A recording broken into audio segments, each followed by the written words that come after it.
আমি যে জোর করে যে নির্বাচনে অংশগ্রহণ করা হয়েছে, এটা সেদিনকে 17 তারিখে উইথড্রলের ডেটে আমাদের চারপাশে যারা সাংবাদিক ছিলেন, আমার অফিসে যারা ছিলেন, আমার আশেপাশে যারা ছিলেন, তারা সবাই জানেন যে আমরা নির্বাচনে যেতে চাই না। এখন প্রথম কথা হলো, আমরা কোনো আসন ভাগাভাগি করিনি।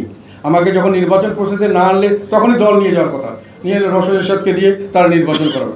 আমি দেখলাম যে তাহলে 2014-এর মতো আমরা দুর্নামের ভাগী হব, দলটা হারাবো। দলও শেষ, আমরা আমাদের রাজনীতিও শেষ।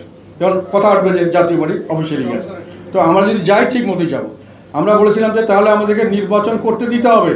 তখন তারা বলেছিল যে যে আসনে আপনারা নির্বাচন করতে চান, ভালো ক্যান্ডিডেট আছে, সেসব আসনে আমরা নৌকা মার্কা উঠে দেবো, কিন্তু নৌকা মার্কা না দিলেও আমাদের ক্যান্ডিডেট দেবো।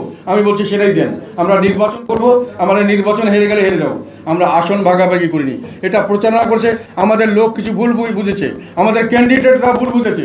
আমি বারংবার তাদেরকে বলেছি আমরা কোনো আসন ভাগাভাগির নির্বাচন করব না, এবং আমরা নির্বাচনে যেগুলো ক্যান্ডিডেট দেবো আমরা শুধু চাইবো তারা যেন নিশ্চিত মনে সঠিক নির্বাচন করতে পারে। যেহেতু তারা কথা দিয়েছিল যে আমরা তো নির্বাচনে জিতেই গেছি, কাজে আপনাদের সঠিক নির্বাচন দিলে আমাদের কী যায় আসে। কিন্তু শেষ পর্যন্ত তারা কথা রাখেননি, এবং যা রাখতে পারবেন না জন্যই আমি নির্বাচনে উইথড্র করেছিলাম। উইথড্র করার ব্যাপারে আমি শেখ হাসিনার আমলে প্রকাশ্যভাবে বলেছি আমার গায়ের জোরে নির্বাচন আনা হয়েছে, তার সাক্ষী প্রমাণ সব আছে, কেউ এটা প্রতিবাদ করেনি। কাজে আমরা এখন যে কথাটা তোমরা বললে, এটা কথাটার আমি এটাই হলো জবাব।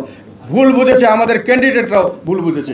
আমার প্রতিটি বক্তৃতায় নির্বাচনের পর থেকে, নির্বাচনের দিন, নির্বাচনের পর সংসদের প্রথম দিন, সব বক্তৃতায় আমি বলেছি নির্বাচনটি হয়তো আইনগতভাবে বৈধ, কিন্তু নির্বাচন সঠিক হয়নি। এটা নির্বাচন সুষ্ঠু, নিরপেক্ষ এবং অংশগ্রহণমূলক তো হয়নি, সুষ্ঠু নিরপেক্ষ নির্বাচন হয়নি। এবং এটার উপরে আমি আর্টিকেল লিখেছি সমস্ত জায়গায়। কাজে নির্বাচনের বৈধতা দেওয়া বলতে যেটা বোঝায় অবৈধ নির্বাচন, সেটাকে আমি বেরিয়ে করে বুঝি। কিন্তু এটা বলেছি যে আইনসঙ্গতভাবে, এটা আইনগতভাবে বৈধ করা হয়েছে, কাজে এটা বৈধ।